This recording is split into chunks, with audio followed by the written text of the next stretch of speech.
Chevella MP seat గెలిపే లక్ష్యంగా పనిచేస్తానన్నారు మాజీ మంత్రి మహేందర్ రెడ్డి. రంజిత్ రెడ్డికి పార్టీ టికెట్ ఇవ్వడంపై ఆయన సంతోషం వ్యక్తం చేశారు. పార్టీ నాయకులంతా కలిసికట్టుగా పనిచేసి రంజిత్ ని గెలిపిస్తామన్నారు. అంతకుముందు బంజారాహిల్స్ కనకదుర్గ ఆలయంలో సతీ సమేతంగా రంజిత్ రెడ్డి పూజలు జరిపారు. చేవెళ్లలో ప్రజలకు అందుబాటులో ఉంటూ సమస్యల పరిష్కారానికి కృషి చేస్తానన్నారు రంజిత్ రెడ్డి.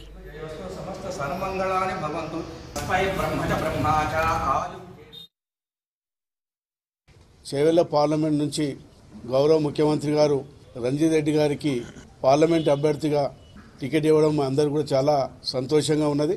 రంజిత్ రెడ్డి గారు టీఆర్ఎస్ పార్టీకి చాలా రోజుల నుంచి కూడా ఉద్యమంలో పాల్గొని పార్టీకి పనిచేసినటువంటి వ్యక్తి. రంజిత్ రెడ్డి గారు రంగారెడ్డి జిల్లా ప్రాంతంలో కూడా వ్యాపారంగా కూడా సంస్థలు ఉన్నటువంటి వ్యక్తి. చాలాసార్లు కూడా పార్టీకి ఏ కార్యక్రమంలో కూడా పాల్గొని పనిచేసినటువంటి వ్యక్తి కాబట్టి మరి అలాంటి వ్యక్తికి టికెట్ ఇవ్వడం చాలా సంతోషంగా ఉన్నది. మా ఎమ్మెల్యేలందరూ కూడా మొన్న జరిగినటువంటి ఉమ్మడి రంగారెడ్డి జిల్లాలో తానూరు నుంచి షేలింగంపల్లి వరకు కూడా ఊహించని మెజార్టీలు వచ్చినాయి. మరి అదే మెజార్టీతోటి రంజిత్ రెడ్డిని గెలిపించే బాధ్యత మేము అందరం కూడా తీసుకుంటాం.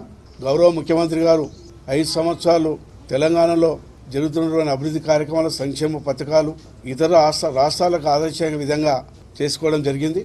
గౌరవ కేటీఆర్ గారు వర్కింగ్ ప్రెసిడెంట్ అయినాక ప్రతి జిల్లాలో కూడా పెద్ద ఎత్తున ఊహించని రీతిలో ప్రజలందరూ కూడా బ్రహ్మరథం బట్టి అన్ని జిల్లాల్లో కూడా కార్యక్రమాలు కూడా చేసుకొని మరి పార్లమెంటు ఎలక్షన్లో ఉమ్మడి రంగారెడ్డి జిల్లాలో 2 పార్లమెంటు స్థానాలు కూడా మెజార్టీతోటి గెలిపించే బాధ్యత తీసుకుంటాం. చేవెళ్ల నియోజకవర్గ పార్లమెంట్ అభ్యర్థిగా నా పేరు ప్రకటించిన గౌరవనీయులు ముఖ్యమంత్రి వర్యులు చంద్రశేఖరరావు గారికి శిరస్సు వంచి నమస్కరిస్తున్నాను. ప్రత్యేక కృతజ్ఞతలు తెలుపుకుంటున్నాను.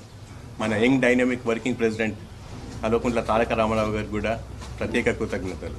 నా అభ్యర్థిత్వాన్ని ప్రకటించిన తర్వాత దానికి మద్దతుకు పలికిన ఎమ్మెల్యేలు, మాజీ ఎమ్మెల్యేలు, నాయకులు, ప్రతి కార్యకర్తలకు నా ప్రత్యేక కృతజ్ఞతలు. నాకు ఈ అవకాశం ఇచ్చి సదవకాశం మలుచుకొని చేవెళ్ల ప్రజలకు అండదండగా ఉంటాను. వాళ్ళ సాధక బాధకులు తోడు నీడగా కూడా ఉంటాను.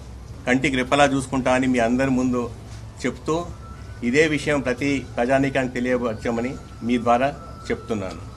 మరొక విషయం ఏంటంటే నేను ఇది ప్రామిస్ చేస్తున్నాను, ప్రతి ఒక్కరికి 24 గంటలు అవైలబుల్ ఉంటాను. ఇది మరీ చెప్తున్నాను. నేను వచ్చిందే ప్రజాసేవ చేసినందుకు. సో మీ ద్వారా ప్రతి ఒక్కరిని రిక్వెస్ట్ చేస్తున్నాను, నన్ను గెలిపిస్తే చేవెళ్ల గొంతుకనై పార్లమెంట్లో మనకు రావాల్సిన నిధులన్నీ తీసుకొస్తాను. పార్లమెంట్ మన కాన్స్టిట్యున్సీని ఎలా డెవలప్ చేయాలో చేసి మీ అందరికీ చూపెడతానని సవినయంగా కోరుకుంటున్నాను.